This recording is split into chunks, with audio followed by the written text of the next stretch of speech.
Hello, my name is John Weingart. Today is Monday, September 30th, 2013, and the Center on the American Governor is pleased to welcome Governor Barbara Roberts, who served as the chief executive in the state of Oregon from 1991 to 1995. Governor Roberts is here with the Eagleton Institute of Politics' Center for American Women in Politics, and will be giving a talk later tonight. She'll be talking in part about her book, Up the Capitol Steps, A Woman's March to the Governorship. Thank you so much for coming and taking a few minutes to talk with us. I want to start out by asking you about your legacy as governor, and really about any governor's legacy. We've talked with former Governor Jim Edgar of Illinois, for example, who, and his view was, a governor doesn't really have a legacy. They can do a good job or a bad job of dealing with what comes their way, but there's, so you've now been out of office close to 20 years, I guess. So I wonder, how do you look at that question? Well, I think governors do have legacies, and some of your legacies go away very quickly because the incoming governors that follow you sometimes don't share your priorities, and some of those things go away. But when I look back at my term as governor, I see a number of things still in place that I did a lot of leadership on, and so I consider those legacies. The most unusual legacy I have is that in the 4 years that I served as governor, I appointed 54 judges to the courts, and that was the most that had ever been appointed in a 4-year term. So out of those 54 judges, there were 20 women, there were 5 racial minorities, and there were 5 gays and lesbians, open gays and lesbians, who I appointed to the bench in addition. So they are now just getting to the point that they've finished 20 years on the bench, and the first of them are starting to retire. But I watched those members on circuit courts and Supreme Courts and courts of appeals for all these years, and I certainly considered the quality of those judges to be a legacy for me. One of the other things that for me has always felt like a legacy was that way back when I was a county commissioner, I had the opportunity to vote on the first light rail line in the Portland metropolitan area in Oregon. And during the time I was governor, I had the opportunity to expand on that rail, going north and south and east and west. And so I was working on the funding and the planning for that with my transportation people, and it is now I think one of the outstanding light rail line systems in the country. And when I was governor, I had the opportunity to expand it even further. So that was another piece that really mattered to me, and it's still in place. I think the third one that comes to mind for me is that I started something called the Oregon Housing Trust, and it was a combination of public money and private money coming together in this trust to build affordable housing. And in the 4 years I was governor, we built the most units of affordable housing that Oregon had ever built in a 4-year period, and that process continues today. So I feel very fortunate to have a number of things that are still in place that I started, that I led on, and they're still there. I think of them as a legacy. The only thing I would add to this, I think there's another legacy, at least I like to think of it that way. In the 4 years I served as governor, as well as all the other times I served in other public offices, nobody ever questioned my ethics or honesty. I think to have an ethical career that you can look back on and know, while I was governor, nobody had to resign, there was no scandals, there were no controversies of that kind, and everybody behaved in an ethical manner on my staff and in my agencies. I feel very proud of that, and I think that's a legacy. That's great. I heard you say very recently that of the 7 elected offices you've held, being in the state legislature was the best. So I wonder where being governor ranks on that list. Second. Second, okay. And what made it less good? Well, I think the difference is when you're the person at the top, there's a great deal of isolation in that. there's no end to your work. I mean, you just work 24 hours a day. You're never off. You're governor all the time, no matter where you are, what you're doing. When you're a legislator, a legislative session comes to an end. You have lots of colleagues you love and care about, and they're friends forever. But you go home and you go back to your community and you take up the job you had before you went to the legislature. I like that. I think that's a much healthier political office. I loved being governor, and I would have loved to have done it another term if my husband hadn't died. But I think in terms of just the enjoyment of serving, the legislature was more fun. Now, it was in January of your 4th year as governor that you announced you were not going to seek another term. Did that significantly weaken you in that final year, or were there things you were able to do or not do because people knew you weren't running? Well, there's no question when you become a lame duck that you lose some of your power base. But we set an agenda up for that last 12 months, and we put a list of things on it we wanted to accomplish, and accomplished all but 2 of them. And they were big things like bringing the Klamath River in southern Oregon into the federal scenic waterways, and it got done in the very last month I served. So we took a number of things I wanted to accomplish in that last year, and we set out to get them done. And so people saw us working on an agenda all that time, and I think that kept people from thinking of me as quite such a lame duck. I would think there'd be some dynamic where people wouldn't worry about you, people of the other party particularly wouldn't worry about you looking good because you're not running again in the same way they might.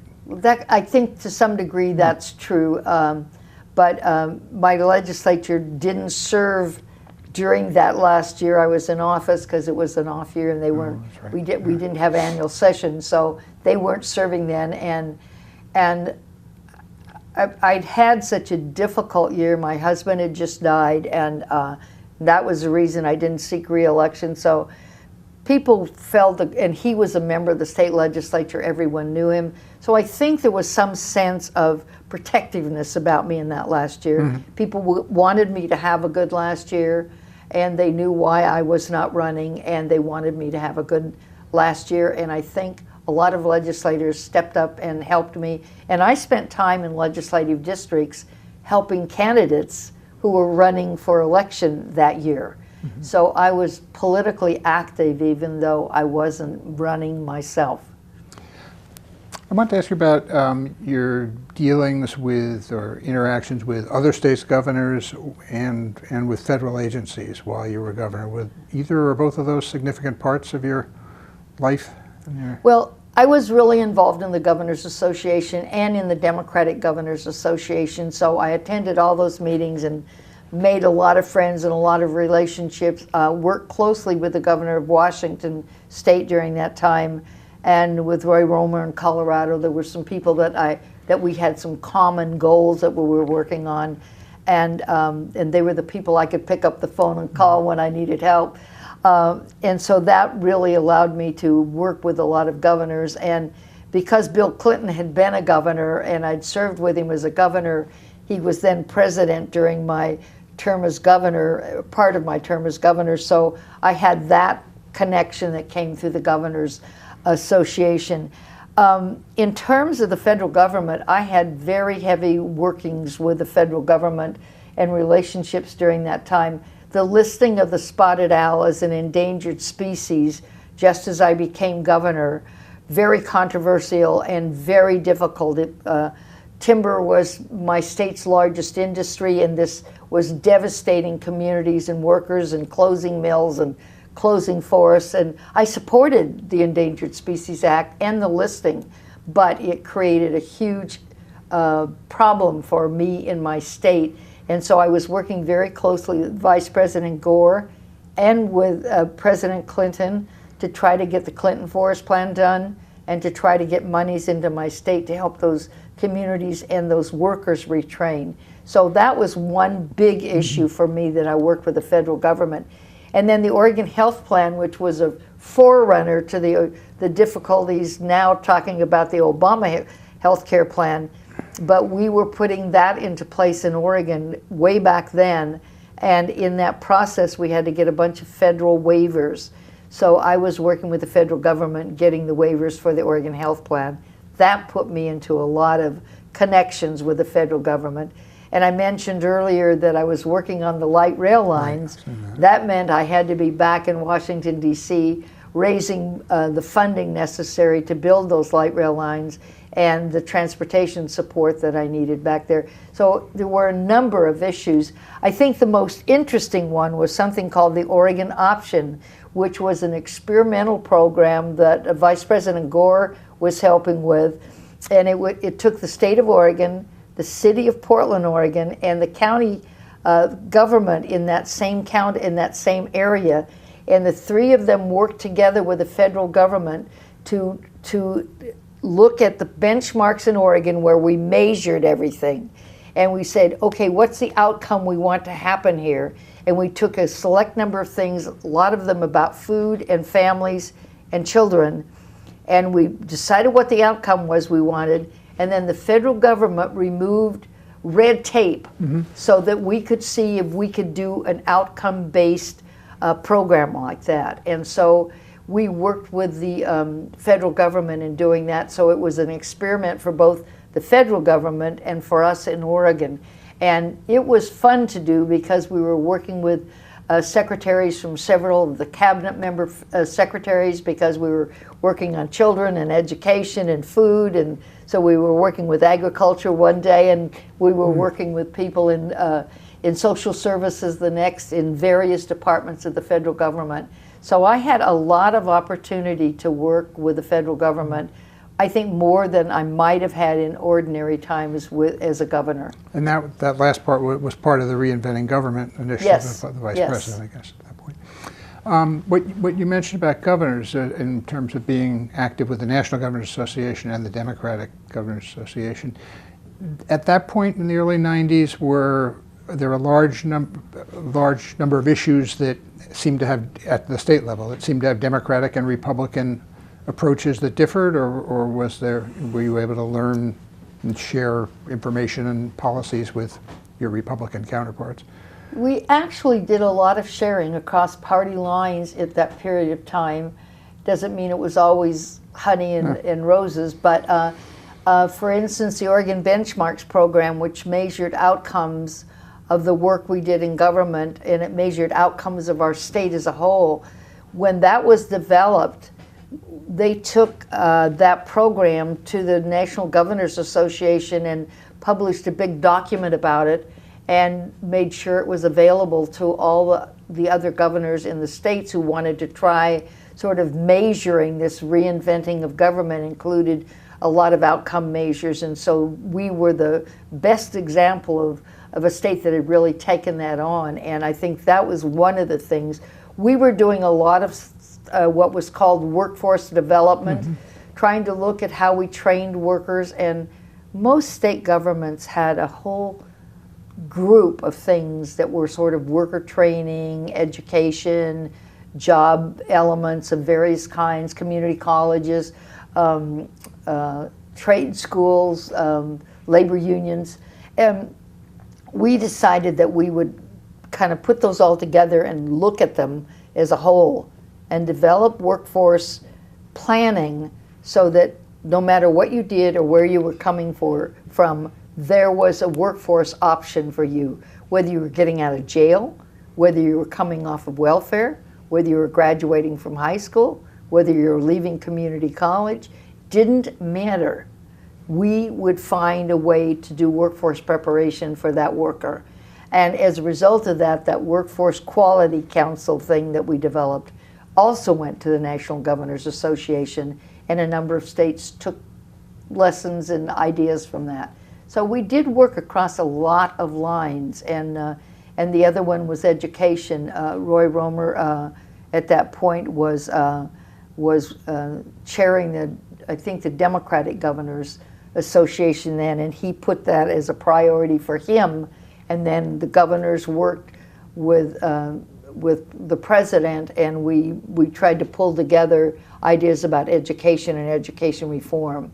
And it was something that a lot of governors, regardless of party, were really interested in. want to go, this is sort of a variant of the legacy question, but were there accomplishments or issues you got involved with where it was pretty much as a direct result of something in your life, and not, I mean, the light rail is sort of, to some extent, that because you were bringing your interest from the legislature, but from interests from earlier parts of your life that had an impact on?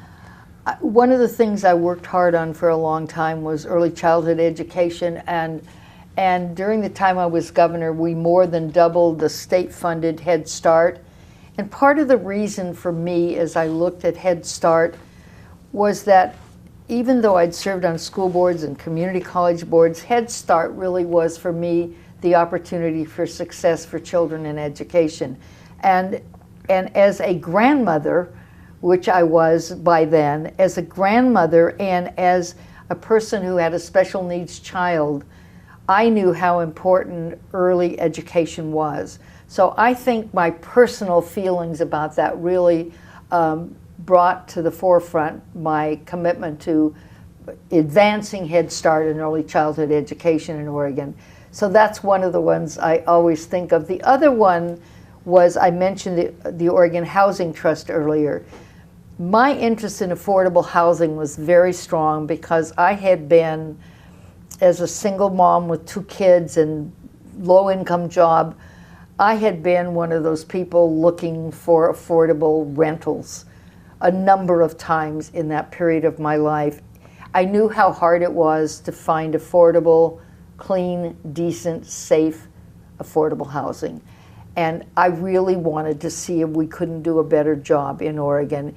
And as our economy changed in Oregon and we moved, the timber industry kind of took a second place in our state, and suddenly it was high-tech or it was tourism.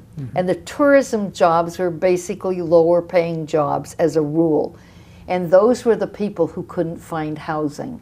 So I watched my economy change in my state, and I also had this personal experience of knowing how hard it was to find a nice place that in a good school district, that I could move my 2 sons and feel like it was a neighborhood I could live in. And so I think that more than anything really focused me in the housing area. And we also saw, as our economy changed, how communities had more and more, like if you were a first-year teacher or a first-year law enforcement officer, you didn't make very much money. But in many times, your school district required or your city required that you live in the city where you worked. And sometimes those were expensive housing. Yeah. And so that was part of what led me to that. That's interesting. Well, I want to wrap up but ask you whether there is advice you've either given or would like to give to new governors, or things you wish you'd, if you were doing it again, things you'd do a little differently as governor? Or? Well, sometimes I think about how much a governor in their first term is working toward their second term. My advice is to take that first term as if you never intended to run for a second term. Work that 4 years as hard as you can, do all the good you can do, be the best you can be, because you might not get that second term. And if you do it right in the first term, it'll be easier to get the second term anyway. But sometimes I think you get really careful in that first term and don't want to have any failures and don't want to take any risks. And I don't think that's good government. I don't think it's good governing. The other one I learned painfully was that when you delegate authority as a governor, you also delegate power. And I don't think I was careful enough every time I delegated power. People feel the power of the office and they're working for you and you delegate to them, and some of them like the power too much. I think you have to be very careful when you delegate, that as you delegate responsibility, you also delegate power, and you need to keep a close eye on how that power is being used. So this would be people who are running an agency or something like that? Could be a chief of staff. Okay. Could be a major policy person in your office who's feeling very powerful because they've just done some big policy stuff and they kind of begin to speak for you when you haven't really given them that permission to speak as if they are you. I think that's something nobody ever told me about, ever suggested to me that I watch for. And so it was a very good lesson for me, and I experienced it, I corrected it, but in the meantime, it didn't mean some damage didn't come from it. So it was just something I never thought about until it happened. Well, I'd ask you sort of a two-part question. Is there anything else you'd like to add? And also, as we move forward creating this Center on the American Governor, are there things you think we should be doing, questions we should be asking? Well, I think what governors do when they move out of the governorship, whether they run for the U.S. Senate or whether they teach at a college, whatever they do, I think that's an interesting piece of the puzzle about governors, is what happens in that post-governorship. And I think that tells you a lot about governors as well. And I think there's also a gender factor there. Most male governors, when they leave office, many of them, and I think most is probably more accurate, are given an opportunity to serve on corporate boards. And those are paid positions. Very few women governors, as they leave office, are offered that financial reward and that corporate board responsibility, even though they may have served on hundreds of boards or dozens of boards of other kinds. And so I think the gender issue of what happens to governors after they leave office is worth looking at. I know of few male governors in my state who have not served on corporate boards, for instance, after they left the governorship. I know of very few women former governors who have. And so it's just an interesting factor of that post-governorship that I think is worth looking at. That's interesting. We have a nice thing that's happened over the last 20 years in New Jersey. Of former Governor Brendan Byrne and Tom Kean, Democrat and Republican, have written a joint newspaper column every 2 weeks for going back into the 80s now. And sometimes they used to write it, but now it's basically an interview with a reporter who asks them. So it was in the paper today, and today they were talking about the government shutdown and who would be responsible. And Tom Kean's not the kind of Republican you find too much these days, so they agree more often than you would think. But it's always seemed like a great form of continuing public service. And well, we have 4 former governors alive now, and only one of those is a Republican. And Victor Atiyeh, who was governor, he was governor when I was elected Secretary of State, and governor part of the time that I was in the legislature. And he and I have become very comfortable with each other over the last number of years. And we do a lot of things that other governors won't take time to do, former governors, and oh yeah, we'll go, we'll open a manhole cover for you or whatever. And so we think it's good for the public to see their former governors. But he gave me 2 wonderful pieces of advice. One when I was leaving the governorship, and one probably halfway through my term. The one when I was halfway through my term was, he said, when you leave this office, and he described it this way: once you've been the governor of Oregon, the people own you forever, which I think is just charming, and it is so true. Over the years, as I've traveled around my state, which I do a lot all the time, it's very personal. It's hugs, and here my granddaughter wants her picture taken with you, and it's signing autographs, and it's just the familiarity of using my first name, and they just love to see me, and they're so glad I'm in their part of the state. But the other one is the one I love. Victor Atiyeh told me about a week before I left office. He said, when you arrive here for the inauguration of the new governor and the state police bring you to the Capitol and you prepare to give your final address, you will enter the building as a peacock and you will go out as a feather duster. He said, you're just instantly not the governor. He said, it's just the most amazing thing, and it's true. I don't know if it's a common line. What Brendan Byrne always said was he knew he wasn't governor anymore when he got in the back seat of a car and it didn't go anywhere. There is something to that. Yeah, I had to have somebody come and pick me up because I hadn't driven for so long. My car was in a different city. So. You had a house as governor? Or a mansion or something? Yeah. And I was only the second governor to be in the governor's residence. We had never had one before. And so when Neil Goldschmidt was governor, just before he became governor, they started a fund to buy a really lovely home in Salem and remodel it and prepare it for a governor.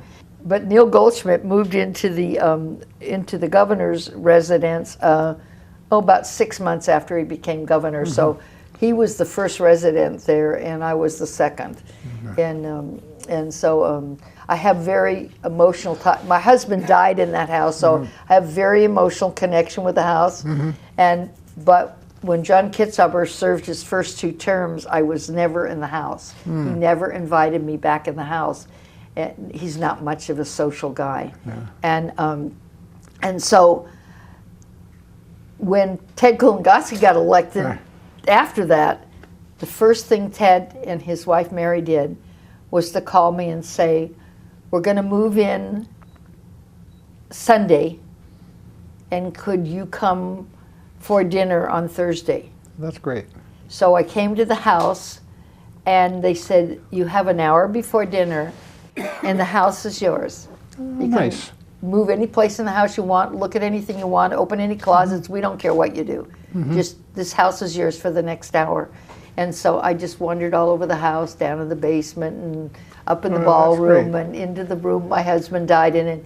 And so that happened before Ted left the house again. They invited me again to the house to allow me to go through. And now John's been back for almost another full term, and I haven't been in the house again. So it's really hard because I have such connection, not only having lived there, but that other connection is so strong. I didn't know, I mean, Frank's been dead 20 years next month, but it's still such a strong connection, that house. And but Ted got that. I mean, he just figured that out. I mean, he and Mary just made sure I got in there again. So. Well, thank you so much for your time. You're welcome. Thank you. Pleasure. Thank you, John.